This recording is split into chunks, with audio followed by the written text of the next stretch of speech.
This is the Grumpy Old Vet. Welcome to class number 24 in this series. The following are the talking points for lecture number 2 by Dr. Robert Brown. After reviewing the talking points, go to the description box below this video and click on the link. That will take you to the video for this lecture. The video is 53 minutes and 35 seconds long. Welcome to the Enumerated versus Unlimited Powers class, a lecture produced by the John Birch Society with Dr. Robert Brown, brought to you by the Hillsdale Justice Project at Liberty Hall. Talking point number 1. In 1919, with the passage of the 18th Amendment, the federal government was granted the power of prohibiting the consumption of alcohol. They recognized that without an amendment, they had no legitimate power to control what we consume. This was later repealed by the 21st Amendment. In 1970, with the passage of the Controlled Substances Act, Congress again sought to control what we consume, this time without a constitutional amendment.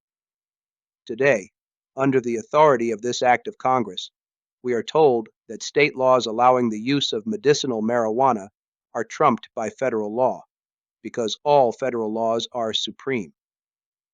Question: what does a proper understanding of the Supremacy Clause teach us about the federal war on drugs? Only federal laws made in pursuance thereof, in following the Constitution, are supreme. Nothing in the Constitution grants Congress the power to regulate what the people consume. The regulation of drugs is not in the jurisdiction of the federal government.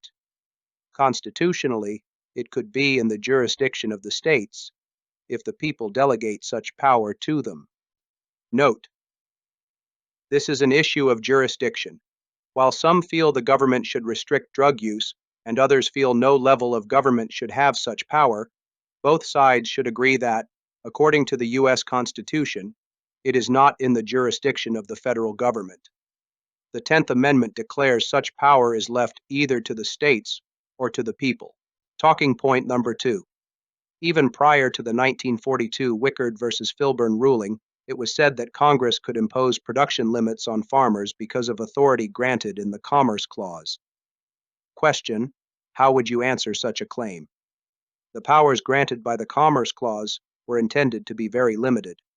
As stated by President James Monroe under the Commerce Clause, the only power granted was a power to impose such imposts and excises in regard to foreign nations, and to prevent any on the trade between the states.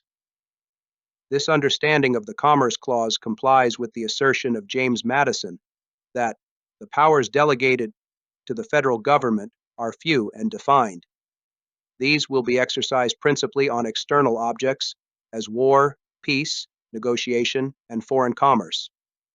The powers reserved to the several states will extend to all the objects which, in the ordinary course of affairs, concern the lives, liberties, and properties of the people, and the internal order, improvement, and prosperity of the state. Madison, Federalist No. 45. Thus, such powers were never intended to be in the jurisdiction of the federal government. Talking point number 3.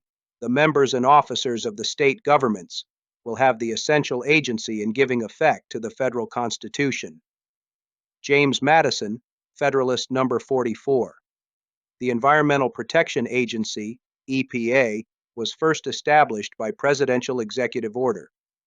Later, when it was ruled that the president did not have the authority to legislate such power, Congress re-established the EPA because they do have the power to legislate, even though such an act is outside the enumerated powers of Congress. The EPA is not authorized by the Constitution, whether it was established by presidential executive order or by an act of Congress. Question: how might our state governments give effect to the federal Constitution on this matter? It is important to note that our state officials swear an oath of office, not of subservience to the federal government, but to uphold the Constitution. When the federal government issues laws which violate the Constitution, state officials should uphold their oath of office and oppose this federal usurpation.